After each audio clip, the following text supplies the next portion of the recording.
Acheter sa RP ou être locataire. Salut à toi et bienvenue dans cette nouvelle vidéo. Avant toute chose, pense à t'abonner à la chaîne de Phoenix Institute parce que tu vas voir, il y a plein de vidéos en ce qui concerne l'investissement immobilier, l'entrepreneuriat, enfin plein de thèmes différents. Donc pense à t'abonner, à liker cette vidéo et à commenter si jamais tu as des questions sur le sujet. La grande question que tout le monde se pose avant de se lancer dans l'investissement immobilier, c'est est-ce que j'achète ma RP, donc ma résidence principale, ou est-ce que je reste locataire pour faire de l'investissement locatif? Alors c'est une très bonne question et on va tenter d'y répondre dans cette vidéo. Je vais te donner plusieurs éléments à prendre en compte et après à toi de faire ton propre choix en fonction de ta stratégie et en fonction de ta situation. Alors avant toute chose, on va définir ce qu'est la résidence principale. Donc je pense que tu t'en doutes si tu t'intéresses un petit peu à l'investissement immobilier et à l'immobilier en général. La résidence principale, en fait, c'est tout simplement l'endroit où tu vas vivre toute l'année. Donc ça peut être par exemple un appartement, une maison, enfin bref, c'est l'endroit où tu vas vivre toute l'année. Donc en bref, la résidence principale, c'est l'endroit où tu vas vivre le plus longtemps dans l'année, dans un bien. Donc ça peut être un appartement ou une maison. Après, tu verras, il existe des règles un peu différentes. Par exemple, si tu ne vis pas à l'année dans ta résidence principale, par exemple, si tu peux y vivre par exemple que 6 mois. Et après, tu peux mettre en location courte durée, etc. Tu peux faire énormément de choses. Il y a plein de stratégies. Mais en tout cas, on considère que ta résidence principale, c'est l'endroit où tu vis le plus longtemps à l'année. Donc si tu souhaites te lancer dans l'investissement immobilier, la grande question, et c'est celle qu'on me pose tout le temps, et c'est la question qui revient tout le temps à toutes les soirées Phoenix qu'on fait, etc., c'est est-ce que je dois acheter ma résidence principale ou est-ce que je reste locataire si je le suis déjà pour commencer à investir dans l'immobilier? Donc c'est une très bonne question et il faut se la poser le plus tôt possible quand on démarre. En fait, c'est la première question qu'il faut se poser.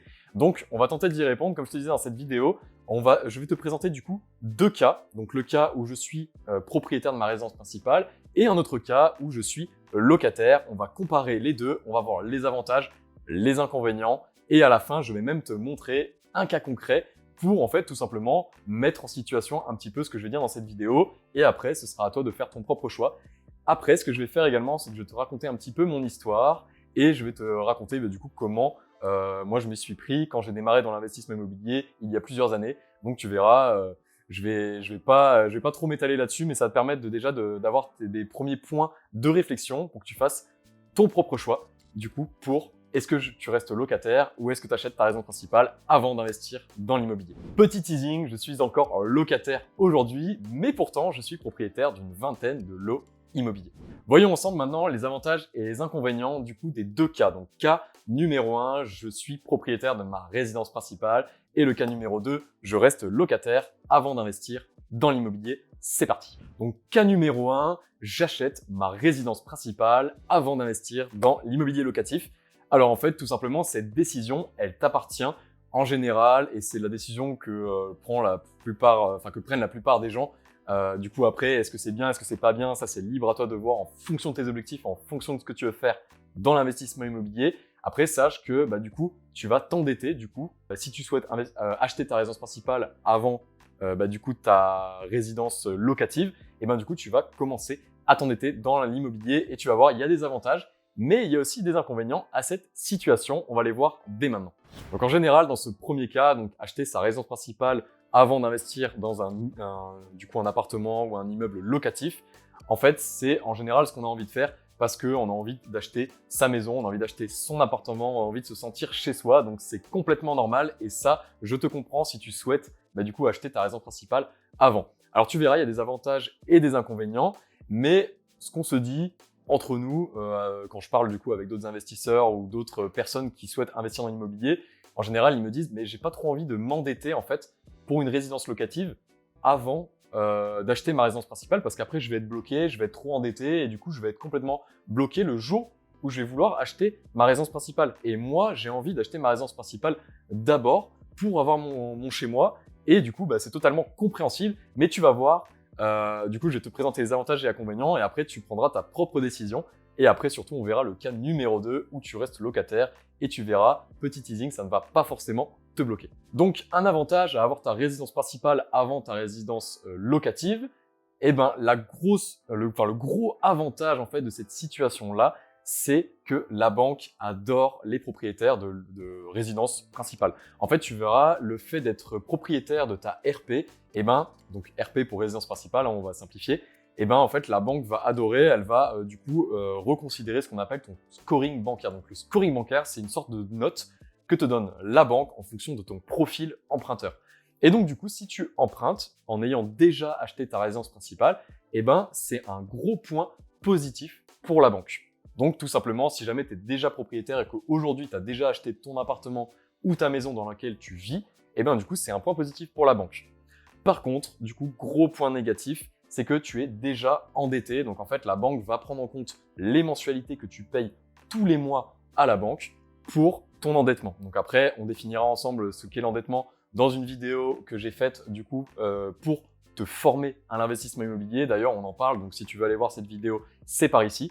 Et du coup, regarde un petit peu ton endettement, calcule-le et regarde où est-ce que tu en es au niveau de ton endettement. Et ça, c'est très important parce que ça va déterminer si tu peux, en étant propriétaire de ta résidence principale, acheter une résidence locative par la suite. Donc pour faire simple, le fait d'avoir déjà ta résidence principale ou le fait de vouloir acheter ta résidence principale, eh ben, ça peut tout simplement te bloquer si tu souhaites acheter ensuite une résidence locative. Parce que du coup, cette résidence principale, en fait, elle ne te rapporte pas d'argent malheureusement, elle va justement t'en coûter. Elle va te coûter la taxe foncière, elle va te coûter également tous les travaux d'entretien que tu vas faire à l'intérieur. Donc forcément, tous les mois, tu vas avoir moins d'argent pour mettre de côté ou tout simplement pour pouvoir faire l'effet de levier avec la banque puisque ton endettement sera déjà bien élevé. Surtout qu'en général, la première erreur qu'on fait quand on achète sa résidence principale avant, c'est qu'on s'endette en fait quasiment au maximum de sa capacité d'endettement, sa capacité d'emprunt. Donc en fait, le problème de ça, c'est que forcément, on a un coup de cœur, on visite une maison, un appartement et on a envie d'aller au maximum de l'emprunt qu'on peut faire à la banque.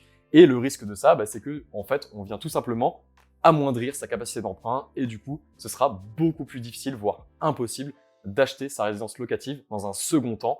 Donc après, voilà, à voir. Est-ce que je m'endette d'abord pas à 100% de mes capacités et du coup, je me garde une réserve pour ma résidence locative? Bref, ça, c'est quelque chose à voir avec toi et toi-même. Et ensuite, bien sûr, ça dépend si tu souhaites acheter ta résidence principale ou si tu l'as déjà acheté. Si tu l'as déjà acheté et que tu es bloqué aujourd'hui pour acheter ta résidence locative, ce que je peux te conseiller de faire, donc après avoir en fonction de ta situation, bien sûr, c'est de peut-être revendre cette résidence principale pour pouvoir dégager la plus-value si tu en fais une. Comme ça va te permettre de dégager un petit peu d'argent pour pouvoir acheter ta résidence locative et du coup de réduire ton endettement. Après, c'est des décisions à prendre, ça dépend de tes objectifs. Si ton objectif aujourd'hui, c'est d'avoir des compléments de revenus, pas besoin de revendre ta résidence principale pour investir dans l'immobilier.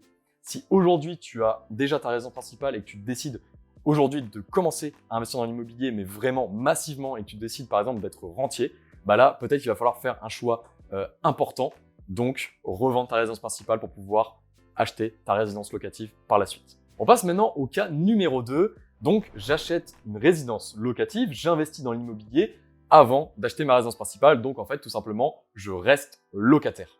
Alors, la première chose qu'on doit te dire si jamais tu es locataire aujourd'hui, d'ailleurs, moi, on me l'a souvent répété, c'est quand tu es locataire, tu jettes l'argent par les fenêtres. Alors non, tu vas voir, on ne jette pas l'argent par les fenêtres quand on est locataire. Je vais t'expliquer pourquoi et tu verras que c'est même un gros avantage, même d'investir d'abord dans l'immobilier, dans une résidence locative, plutôt que d'acheter sa résidence principale et donc de rester locataire. Par exemple, moi aujourd'hui, être locataire, c'est un véritable confort. Alors tu vas me dire, c'est peut-être un peu bizarre vu comme ça, mais en fait, il faut simplement changer d'état d'esprit. En fait, quand tu deviens investisseur immobilier, il faut que tu penses différemment de la masse. Et moi, c'est ce que j'ai fait au début quand j'ai commencé l'investissement immobilier. Donc, moi aujourd'hui, je suis encore locataire et je vais te dire pourquoi c'est un confort de rester locataire. Déjà, tu gardes ta capacité d'endettement comme on l'a vu tout à l'heure. Alors certes, tu payes un loyer tous les mois à une agence ou un propriétaire, mais tu verras après dans les calculs de la banque, ce ne sera pas un problème. Et tu verras aussi que ça a un certain confort parce que forcément, comme je suis locataire, je ne paye pas de taxe foncière. D'ailleurs, tu as dû le voir si tu es propriétaire. Après, peut-être que maintenant, aujourd'hui, tu ne payes plus ce qu'on appelle aussi la taxe d'habitation, parce qu'aujourd'hui, la taxe d'habitation est petit à petit retirée. Donc aujourd'hui, ça se trouve, tu ne payes déjà plus de taxe d'habitation si tu es locataire. Et donc, en fait, tout simplement, tu n'as pas de charge fixe à sortir tous les ans pour l'endroit où tu vis. Donc déjà, ça, c'est un gros point positif. Et le deuxième gros point positif que je vois quand tu es locataire, c'est que toutes les dépenses liées à l'entretien, alors après, on va voir, ça dépend de l'entretien, et tout ce qui est gros travaux ou travaux importants dans ton appartement, dans ta maison, ce n'est pas en fait tout simplement à tes frais. Donc ça, c'est le propriétaire qui va les payer. Donc si jamais demain tu as un pépin, il faut appeler un plombier parce que tu as une fuite d'eau, ou alors tu as un gros problème, je sais pas, de climatisation, de chaudière, etc. C'est le propriétaire qui va devoir payer ses réparations et en plus ce sera fait assez rapidement et ça va pas venir en fait grignoter soit ta capacité d'emprunt parce que des fois il va falloir faire, si tu es propriétaire, un prêt travaux pour pouvoir payer ces dépenses-là. Alors que quand tu es locataire, c'est ton propriétaire qui paye. Donc ça te permet d'être un petit peu serein. Tu sais que tu payes ton loyer tous les mois et que tu n'as pas d'autres charges qui viennent s'ajouter en fait à la facture.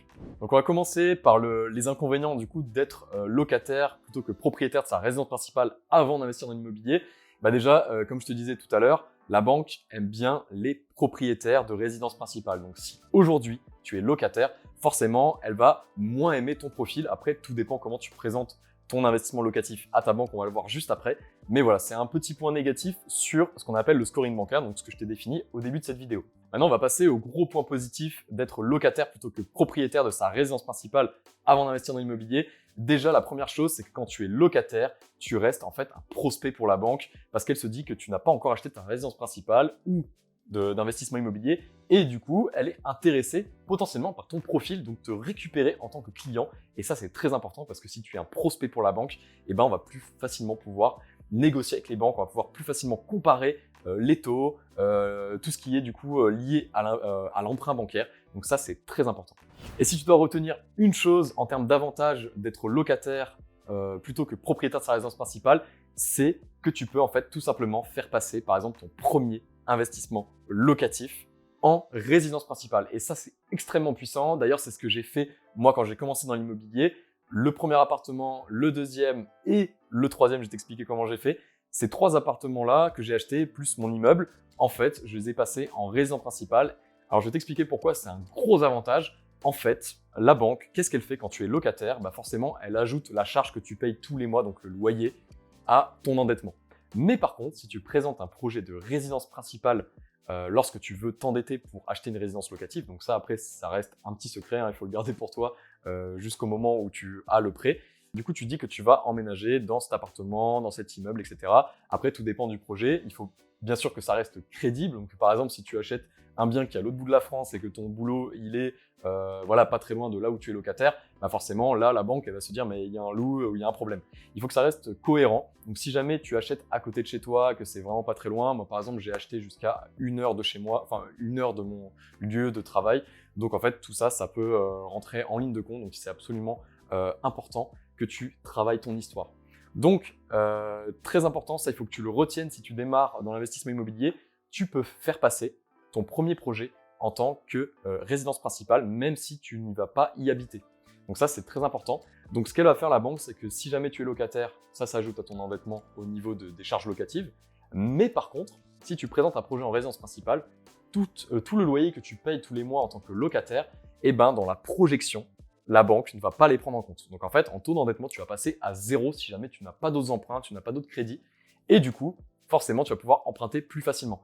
Et donc derrière, une fois que tu as investi dans ta résidence locative et qu'elle est mise en location, du coup, tu auras des nouveaux revenus qui vont arriver. Après, tu peux très bien dire que tu as changé d'avis. Et non, la banque s'en fiche que tu habites ou pas le bien. Ça, je peux te le garantir. D'ailleurs, c'est ce qu'on me dit souvent quand je parle de cette stratégie pendant des soirées d'investisseurs. La banque s'en fiche complètement si tu habites le bien ou pas après. L'important, c'est que tu payes tes mensualités. Après, tout réside dans l'histoire. Donc, par exemple, tu peux dire que tu as changé d'avis. Tu peux dire que finalement, l'appartement est devenu trop petit. Après, à toi d'adapter en fonction de ton bien et de ta stratégie, ce que tu es en train de faire du coup en résidence locative. À toi de voir un petit peu l'histoire que tu veux mettre dans ton projet.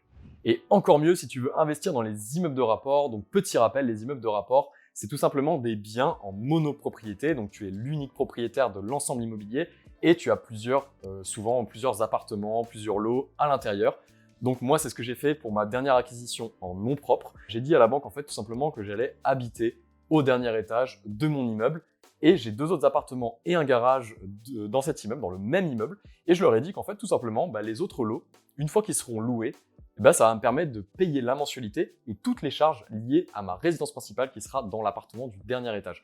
Donc en bref, si jamais tu dois acheter un immeuble de rapport comme un premier investissement locatif, pour que ce soit plus facile à faire passer, je te conseille de le présenter de cette manière-là. Bien sûr, comme je te l'ai dit, il faut que ça reste cohérent, donc que ce soit pas trop loin de ton lieu de travail, etc.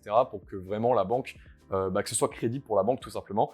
Et ça, c'est vraiment extrêmement puissant parce que en achetant ton immeuble, du coup, tu as toutes tes charges locatives, donc ton loyer va être considéré comme nul. Et du coup, sur la projection, tu auras les loyers de tes différents lots. Et en plus, du coup, tu auras 0 à payer pour ta résidence principale. Donc ça, la banque adore parce que ça te fait comme une résidence principale achetée gratuitement. Donc on passe à la dernière partie de cette vidéo. Je vais te présenter 2 exemples. Donc un cas où la personne veut acheter un investissement locatif en étant propriétaire de sa résidence principale, et un autre cas où en fait la personne est locataire de sa résidence principale et elle veut acheter de l'immobilier. Mais avant ça, je vais te présenter un petit peu mon histoire de comment j'ai fait pour acheter 2 appartements la même année tout en étant locataire. Donc en fait, tout simplement, ce que j'ai fait, c'est que je suis allé voir, pour commencer dans l'immobilier, un courtier pour savoir un petit peu ma capacité d'emprunt. Et en fait, je pouvais emprunter maximum 110 000 € pour un achat de résidence locative.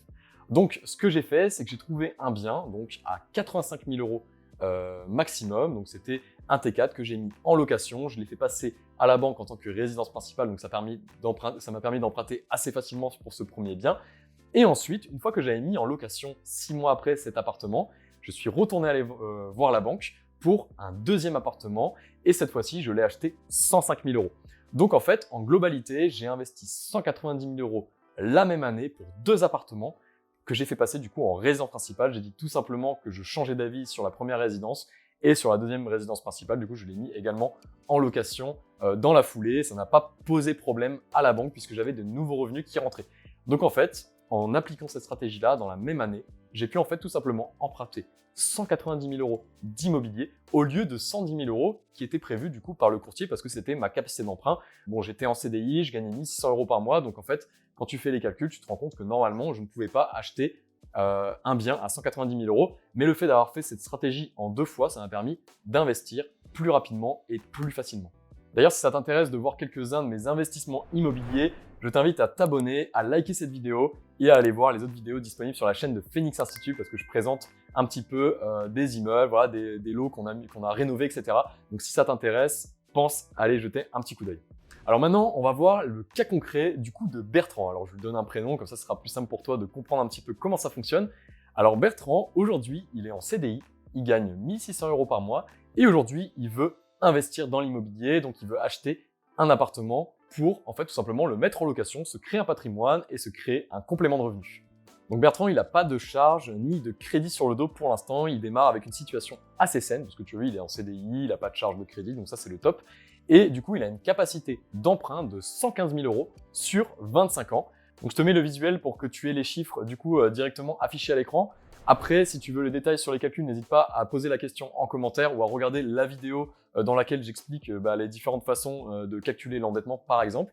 Et donc du coup, Bertrand, il peut emprunter jusqu'à 560 € par mois pour un investissement à 115 000 € sur 25 ans. Parce qu'aujourd'hui, tu peux t'endetter à hauteur de 35% de tes revenus. Et pour déterminer ce que Bertrand va payer tous les mois, en fait, il y a des simulateurs et des calculateurs qui existent en ligne pour regarder en fonction de l'emprunt global combien tu vas payer par mois. Donc c'est comme ça que j'ai déterminé le montant qui devra payer et qui peut payer tous les mois. Donc Bertrand, aujourd'hui, son projet, c'est d'acheter un appartement d'une valeur de 100 000 € sur 25 ans. Donc il peut, ça représente en fait tout simplement une mensualité à 480 € par mois. Et donc ces 480 € par mois, c'est ce que j'ai déterminé en regardant un petit peu les taux actuels, les assurances, etc. En regardant du coup des simulateurs en ligne. Maintenant, on va comparer 2 situations. On va comparer le cas où Bertrand du coup est déjà propriétaire de sa résidence principale et on va comparer également une deuxième situation où Bertrand en fait est locataire de sa résidence principale et on va voir quels sont les impacts de ces 2 situations pour pouvoir réaliser son projet d'achat d'appartement à 100 000 € du coup pour investir dans l'immobilier. Donc je t'affiche dès maintenant le tableau à l'écran pour que tu puisses comparer les 2 situations. Donc le fameux Bertrand qui est locataire, il a une charge mensuelle de 400 € par mois. Donc en fait, la banque va considérer qu'il a 0% d'endettement puisqu'il n'est pas endetté et du coup qu'il n'a pas de charge puisque tout simplement Bertrand va présenter son investissement locatif comme je te l'ai dit dans cette vidéo en tant que résidence principale. Donc la banque en fait va considérer tout simplement que le fait qu'il soit locataire et qu'il achète sa résidence principale, et bien tout simplement, dans la projection que va faire la banque dans son endettement, il sera à 0 puisqu'il va en fait tout simplement investir entre guillemets dans sa résidence principale. Donc la banque ne prend pas en compte ses charges locatives. Donc je t'ai réalisé également tous les calculs. Donc en fait, dans le cas où il est locataire et qu'il veut emprunter pour un appartement à 100 000 €, donc avec une mensualité de 480 € par mois, on a vu que Bertrand pouvait emprunter au début jusqu'à 560 € par mois avec sa situation et son salaire et ses revenus. Donc, si on fait un calcul rapide, Bertrand est à 30% d'endettement et comme il peut aller jusqu'à 35% d'endettement, parce que ça, c'est un taux qui est, c'est un pourcentage qui est indiqué par le HCSF, donc le Haut Conseil de Stabilité Financière, qui a déterminé qu'il ne pouvait pas s'endetter à plus de 35% d'endettement.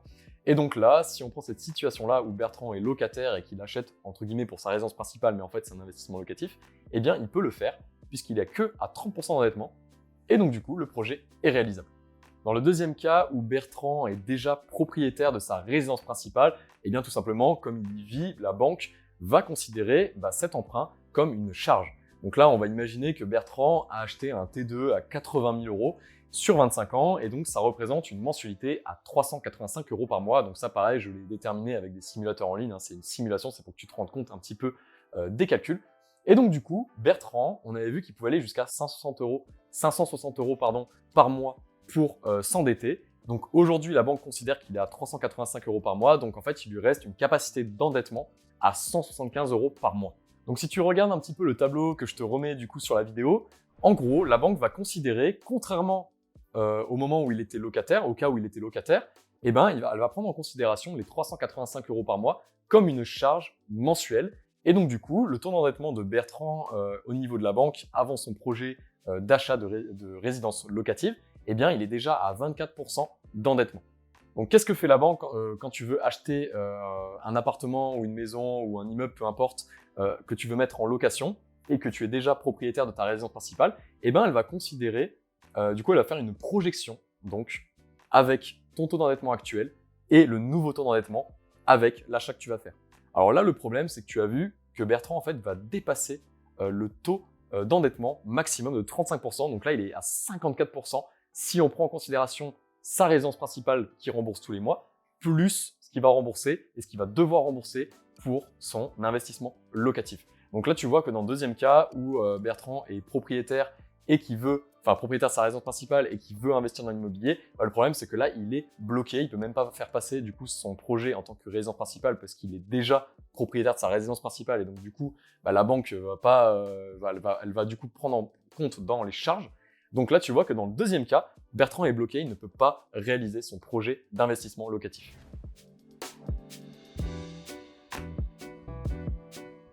Donc je pense que tu l'as compris, mais en fait, quand tu démarres dans l'investissement immobilier, le mieux, c'est de rester locataire. Après, ça, c'est mon point de vue, c'est ma décision, c'est celle que j'ai faite au tout début quand j'ai commencé dans l'immobilier, surtout si tu as une situation qui est, on va dire, assez précaire. Bon, moi, je n'avais pas une situation précaire, mais on va dire, tu as plus de chances en commençant en étant locataire pour investir dans l'immobilier parce que tu vas pouvoir engranger des revenus, tu vas pouvoir rester un prospect le plus longtemps possible pour la banque et ça, c'est le mieux pour pouvoir investir.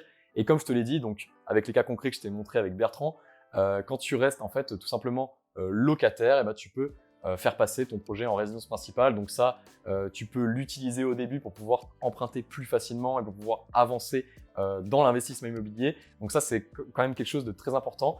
Surtout qu'après, dans le long terme, quand tu voudras acheter ta vraie résidence principale, là où tu vas vraiment vivre après, du coup, tu vas avoir des nouveaux revenus qui seront pris en compte par la banque lorsque tu vas mettre tes résidences locatives en location tout simplement. Donc, c'est aussi un point positif pour la suite de ton parcours en tant qu'investisseur immobilier. Donc, pour résumer, en gros, si ta capacité d'endettement est faible, il vaut mieux privilégier de rester locataire plutôt que propriétaire de sa résidence principale. Après, si tu souhaites acheter ta résidence principale, n'achète pas au maximum ta capacité d'endettement, garde-toi une petite réserve. Comme ça, tu peux acheter peut-être un studio, un petit appartement pour pouvoir faire également de l'investissement locatif à côté. Donc attention à ça, conserve bien ta capacité d'endettement au maximum, surtout si tu as un petit salaire. Comme moi, j'ai commencé, j'avais 1 600 € par mois. C'était assez peu pour pouvoir faire l'achat d'une résidence principale plus un investissement locatif. Donc c'est pour ça que j'ai commencé à acheter de l'investissement locatif avant d'acheter ma résidence principale. Donc laisse-toi toujours une marge de manœuvre si jamais tu as une petite capacité d'endettement. Dans le cas où tu as un très bon salaire, une très bonne situation, là, ça peut être intéressant du coup d'acheter ta résidence principale avant de l'investissement locatif parce que du coup, ton profit sera encore mieux perçu par la banque. Pour aller plus loin dans tous les calculs et toutes les notions que j'ai abordées dans cette vidéo, je t'invite à aller voir du coup la vidéo, la mini-formation sur comment investir dans l'immobilier en partant de zéro en voyant du coup toutes les bases. Et ça, c'est destiné du coup aux débutants. Donc je t'invite à aller voir cette vidéo si tu souhaites aller encore plus loin. Et si jamais tu as des questions concernant encore l'investissement immobilier, n'hésite pas à les mettre en commentaire. Comme ça, on pourra même faire des vidéos dédiées à ces questions. Donc n'hésite surtout pas. Donc voilà, la vidéo touche à sa fin. J'espère en tout cas qu'elle t'a plu, qu'elle te permet d'y voir un petit peu plus clair sur le chemin à emprunter si jamais tu veux démarrer dans l'investissement immobilier. En tout cas, bon courage à toi si tu empruntes le chemin de l'investissement immobilier. Je te dis à très bientôt dans d'autres vidéos.